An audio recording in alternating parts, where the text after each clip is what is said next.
Hey guys, welcome back to Believe in Eagles. It's NFL Week 14. I'm your host, Leigh Mayock, and as always, this show is brought to you by our little friends at Bet Online. Bet Online continues to be the world's most trusted betting platform and your number one source for online betting. And guess what? Guess what? We got a code. We got a code. We got a code. We got a code. Hey, hey, hey, hey. So you can use code BELIEVE, BLEAV, for your welcome bonus on your first deposit. So newbies like me, head on over, use the code, and get to betting. So excited. I've always wanted a code. Dad, you don't even know what that is. And welcome in my guest, my weekly guest, my dad, Mike Mayock. We're going to try to get through this. We were just arguing. So we're going to do our best. How was Ireland? Ireland was good. Ireland was great. I was just in Ireland. It was my best friend's daughter's baptism, and I'm the godmother. We were great. She did a great job at the church. She didn't even cry when she got dunked. It was awesome. I'm jealous. I've always wanted to go there, and someday I'm going to go play golf over there. You should. Did I cry when I was baptized? You always cry. Do you even remember? You still cry. Crying is healthy. Crying is healthy. You guys, honestly, we're going to fight a lot today. This is going to be hard. You and Michael both didn't like the water at St. Anastasia's. You mean being baptized? We didn't like being baptized. Okay. Okay, so did you watch the Eagles game? Of course. Watch a little of the tape, too, and it's kind of fun to watch Eagles right now, right? I mean, I'm shocked that we're sitting here and they're week 14 after like how things started, and they've been on an 8-game winning streak since the bye. That's actually insane. I remember like it's yesterday in the bye week when they were 2-2. Philadelphia was pissed off, and we were talking about how critical an early bye week was for them to try and get things lined up. And to Nick's credit and Howie's credit, they took care of business. I mean, they get the second round pick, Cooper DeJean, in there. They clean up some of the stuff offensively. And more than anything, Leigh, I think what this 8-game winning streak has shown us is they've kind of figured out their identity. And that identity circles around number 26. I mean, that's the dude. That's the guy. Do you think that that's why, because this is what I wanted to talk about anyway, do you think the Eagles deciding to continue with the running game against the Ravens, was that pivotal in their win? I think there's 2 or 3 things about the consistency of their run game. One, they have an all-world running back, right? Barkley's unbelievable. The Eagles' offensive line's really good. But what's beautiful is he's setting crazy records for the second half of every game. He has 982 yards just in the second half of games this year. That would put him as the 4th leading rusher in the league for half the game. Seriously, he's got 982 yards in the second half. So the other day against Baltimore, he had 45 at half. Honey, in the third quarter, he had -1 yard rushing. Okay? And then in the fourth quarter, he had like 65, including that 20. So my point is, they're wearing teams down, number one. They're staying with the run game for 4 quarters because they know how special he is. And I think at halftime, they're making adjustments because teams are trying to stop their run game and doing things differently. And they come out in the second half and they're making some adjustments. And like I could see in the fourth quarter, I watched the tape of the run game. And in the fourth quarter, early on, Saquon went for 14 yards and he almost busted it. Then the next run play, Jalen Hurts goes for 11. And then on the next one was the 25-yard touchdown. And they pull I think they pulled the left tackle, Mailata. He blocked Roquan Smith, and Barkley did the rest. He ran through 2 tackles, made somebody miss, and scored. So that's their identity, is they've got to run the football. It's taken a load of pressure off Jalen Hurts in the pass game, and it's been fun to watch. Now, so people are saying that the only weakness they're finding in the Eagles' overall game right now is their slow starts on offense. Do you think that has something to do with Saquon's progression in the second half? Is that what's going on, or what is that about? I think part of it is they're trying. Every team comes in And knowing, differently, yeah. yeah, and they're watching tape and they're saying, how do we stop 26 and what are we doing and quarterback run game and um, I think sometimes the Eagles are trying to throw the ball a little bit early on and get people off the line of scrimmage, which I understand also. Um, so I think Kellen Moore, I think the two coordinators have done an amazing job of helping a team that was so bad the second half of last year, kind of stabilize the whole thing and come out and establish an identity on both sides of the football. And it starts with physicality. The run game on offense, the way they're playing defense up front. Um, they're really a physical football team. And it takes them a little time on offense to warm up. Hopefully they'll kickstart it more quickly. But to your point, Leigh, I think you're right. I think they just kind of get into a rhythm over time and they stick to who they are. The hard part is if somebody jumps on them early, which they haven't. Mm-hmm. And all of a sudden it's 21-3 in the second quarter. And they're playing catch up. Now you're playing catch up, and sooner. We talked a couple weeks ago. Sooner or later, somebody's gonna squat in the box and just say Jalen Hurts is going to have to beat us in the pass game. Mm-hmm. And the Eagles certainly have the capability of doing that also. Well, yeah, I mean they had a fine time with the Ravens without Devontae Smith even. So yeah, I think the careful thing I would say about the Ravens game, because now we're dealing with the other side of Philadelphia. Like at 2-2, everybody was crushing them. At 10-2, everybody's like, yeah, it's us. We're the best. And honestly, I really genuinely feel like every Philadelphia team that I've ever witnessed across the board in all sports are so much better as underdogs. I swear, I really feel that way. Like people start, like when people give them too much praise, then they lose it. But when people start underestimating them, they get pissed off and they're like, we're going to show you. And then they pop off. So that does make me a little bit worried. Look, two things. The 8-game win streak, let's put it in perspective. There were only two teams with winning records, Baltimore and Washington.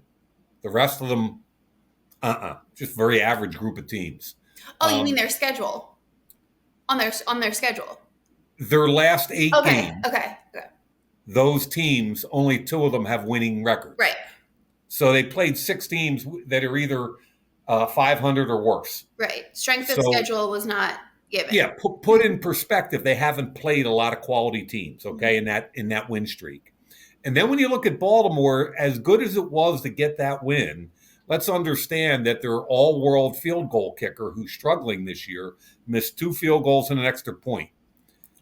So Baltimore left 7 points off the scoreboard that typically they'd have. Mm-hmm. If they had, remember, it was 9-0 early. Yeah. He missed an extra point. It should have been 10-0. He misses 2 field goals. It's a completely different game if the field goal kicker makes those kicks, right? And also, I mean, if you look at the numbers, it was like, I forget, Baltimore had about 372 yards total. The Eagles had 250.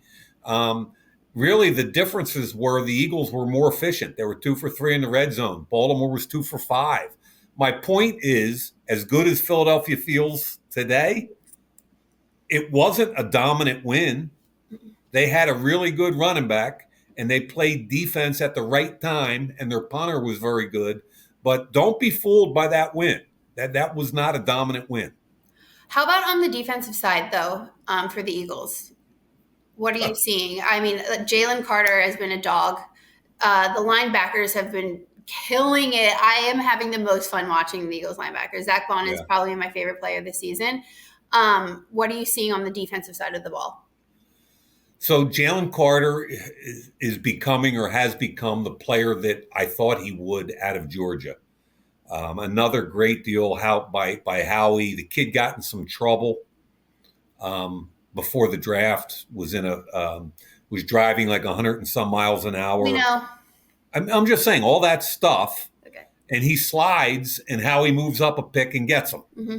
and now he's become one of the 2 or 3 best defensive tackles in football.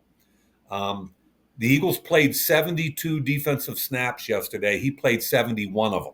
Wow. The week before, he played all 66.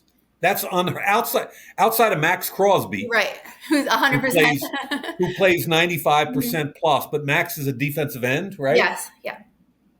There are no 300-pound dudes running around playing 100% of snaps. I mean, it's kind of mind-boggling to me that he's playing at that level, playing so many snaps. And he had probably 6, 7, 8 pressures, 2 or 3 tackle for loss. He's just dominant. And people have been saying he's getting held every play. Do you agree with that? Yeah, I mean, people trying to double team him, they're holding him.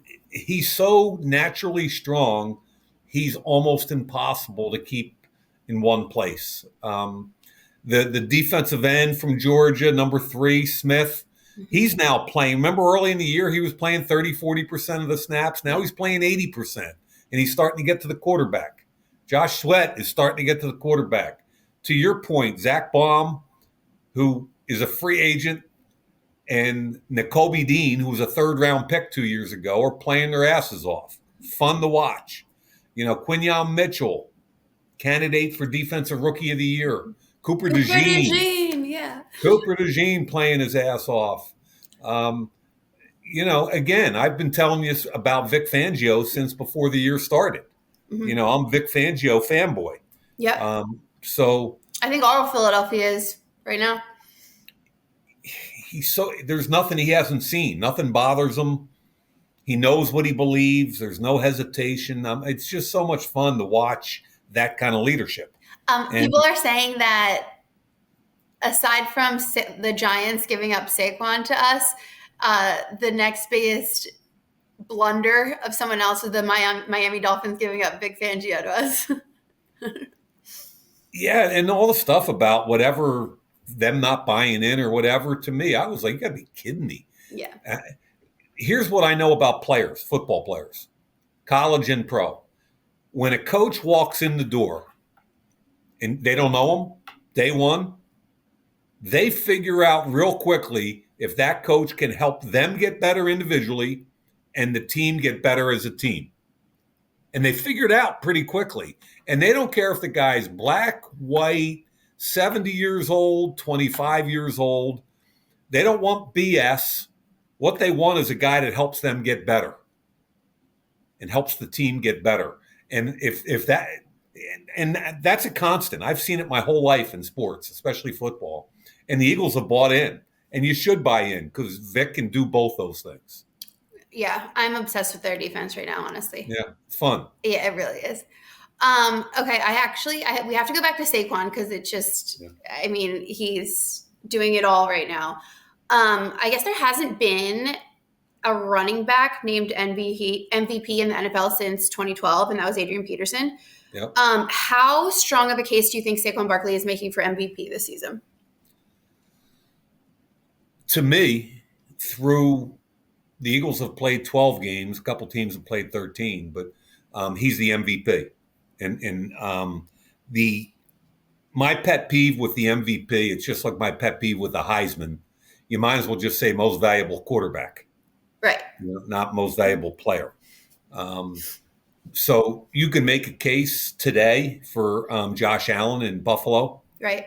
He's having his numbers aren't the best, but he's having his most efficient year, and he's helping that team be way better than people thought they were going to be, where they lost a bunch of free agents. So, and I'm a Josh Allen fan, but if I'm really honest, at the end of the day, Saquon Barkley is the most valuable football player in the National Football League as of today. And why? By any definition, you forget the stats.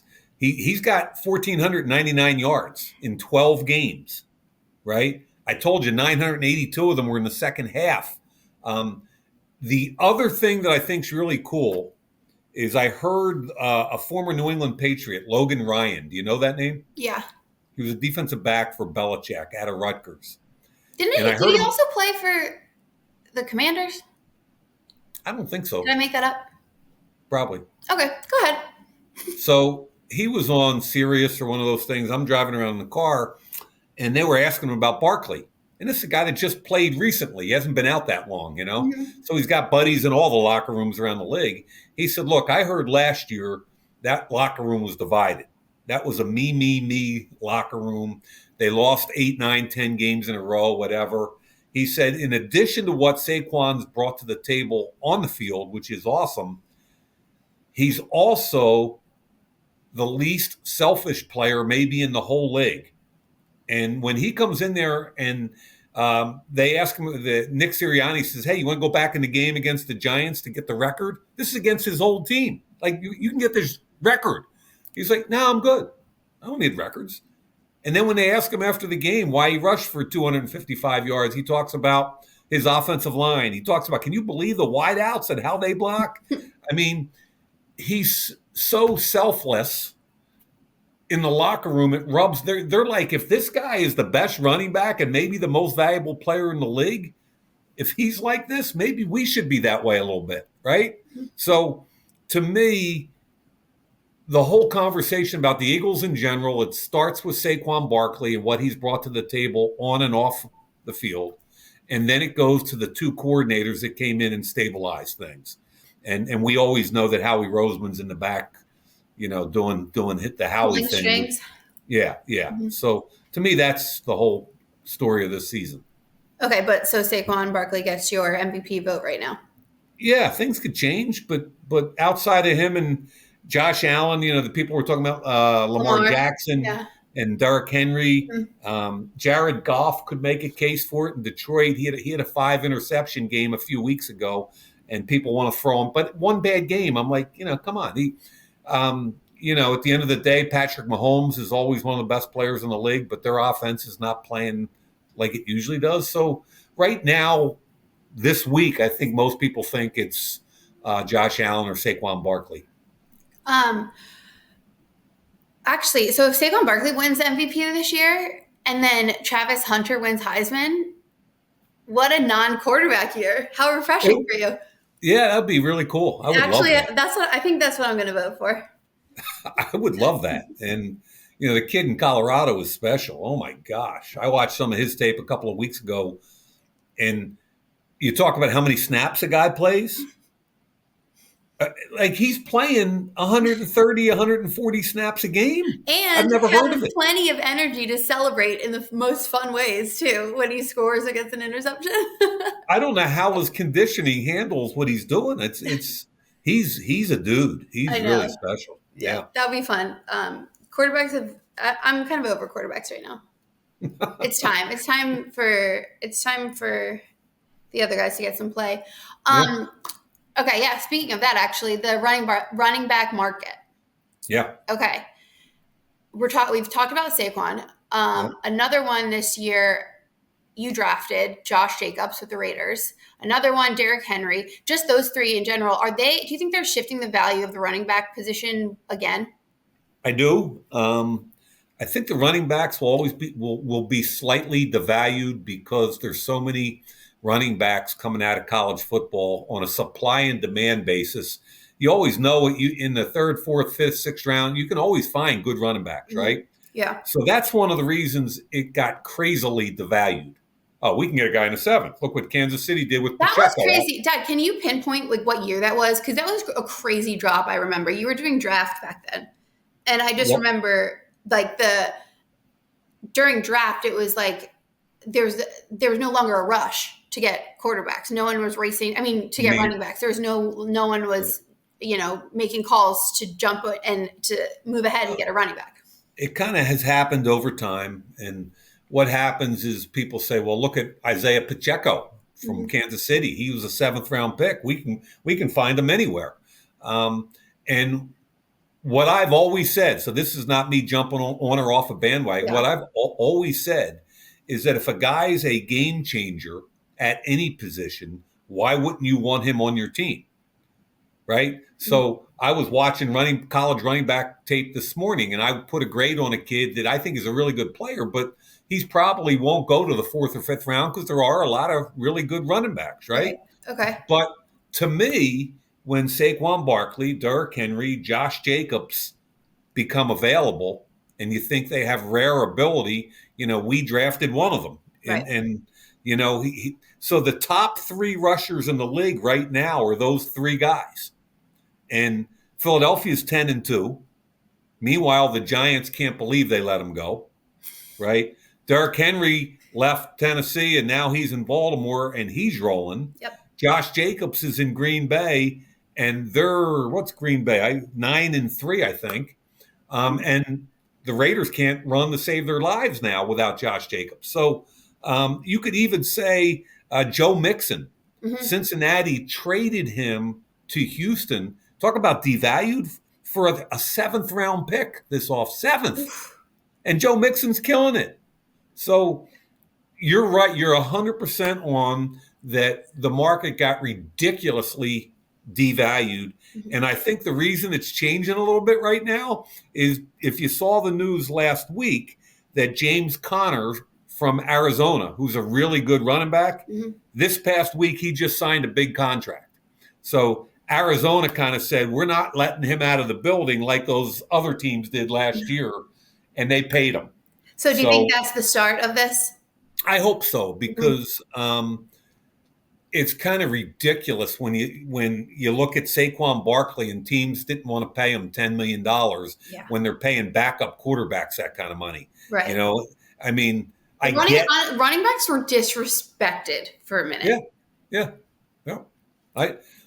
And again, high-level running backs, they're special. They're different. I mean, Christian McCaffrey should have won the MVP last year, and he didn't. Okay, and he's hurt this year. But those kind of guys are rare, and they look where San Francisco was this year with him hurt so much, right? And now he's done again. Right. I mean, those guys are rare, and you need to embrace them, and more importantly, you need to pay them. So, do you think? Because I remember them talking about, like, pundits talking about, like, their running backs' longevity also being part of the issue. Do you see, because some of these guys, I mean, Derrick Henry's been playing a long time. Josh and Saquon are still relatively young. Do you see their longevity lengthening at all? Not really. I think that's always going to be a concern because they take such a beating. And one of the things that I loved about Josh coming out of Alabama was not only was he 20 years old, but he was never the sole starter in 3 years. Okay. He shared the job. Therefore, he had very little tread on his tires. So we had a 20-year-old kid that could catch the ball, pass protect, was special in the run game, and was not beat up. So you were already looking at, like, load management in college for a running back. Oh, hell yeah. Okay. Yep. Wow. What running backs are catching your eye out of college right now? Well, there's a kid at Boise named Ashton Genty who, everybody thinks the Colorado kid is a lock for the Heisman, but this Ashton Genty. Oh, yeah, I've heard about him. Yeah. He's a bad dude. He's already got over 2,000 yards. He's a bad dude. Yesterday, I saw a kid from Ohio State against Penn State. And, like, usually people talk about running backs when they actually have the ball. Yeah. Yeah. What was he blocking? 3 snaps. I pulled the clips out and sent it to my guys at Sumer Sports. 3 snaps against Penn State. He knocked guys on their ass as a blocker. And the first one was quarterback lead for a touchdown. He knocked the safety. Bang! Down.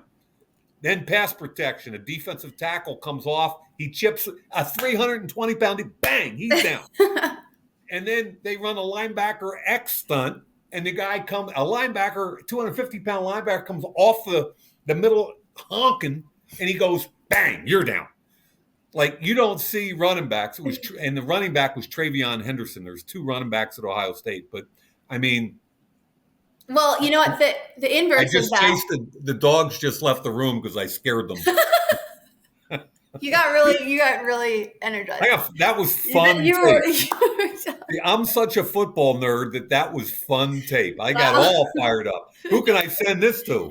Yeah, that's nothing out of the ordinary for you. But the inverse of that, though, how about Cooper DeJean knocking grown man Derrick Henry on his butt? I felt a little bad for Derrick Henry, even though I wouldn't. because that was a catch, and he kind of had to go the other way. His momentum was taking him away a little bit, not into Cooper. So it looked like this huge hit. And I'm not taking anything away from Cooper because I love him, but it wasn't as huge a hit, in my opinion, as it looked like it was. No one wants to hear that over here. I know, but I'm just being honest. Okay, and then real quick, Eagles have the Panthers coming up on Sunday. Yeah. It is so easy to play down. Yeah. And especially when you're riding high. Yep. Right? Yep. What do we need to look ahead to in this game? What are the keys to this game? Well, if the Eagles bring their A or B game, I think they're going to be fine. Okay. Okay. But Carolina's played better the last 4 weeks. Sunday they almost won. They lost to Tampa Bay. Yeah. They lost to Tampa Bay in overtime in a game they probably should have won. Okay.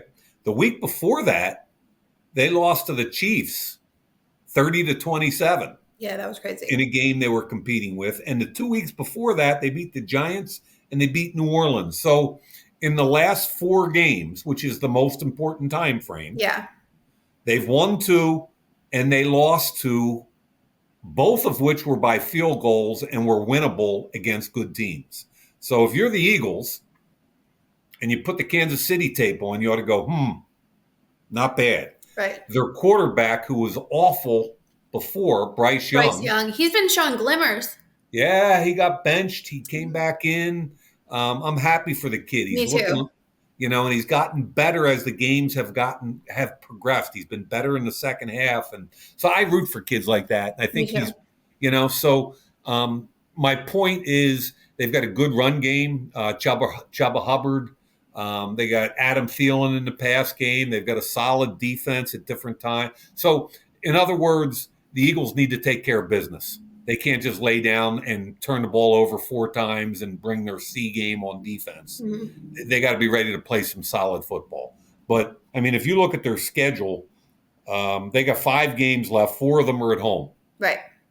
And the two teams with winning records are Pittsburgh and Washington. And if they take care of business with Carolina, Dallas, and the Giants, that puts them at 13 wins before you even talk about the Pittsburgh and Washington game. So Pittsburgh scares me the most, to be honest with you.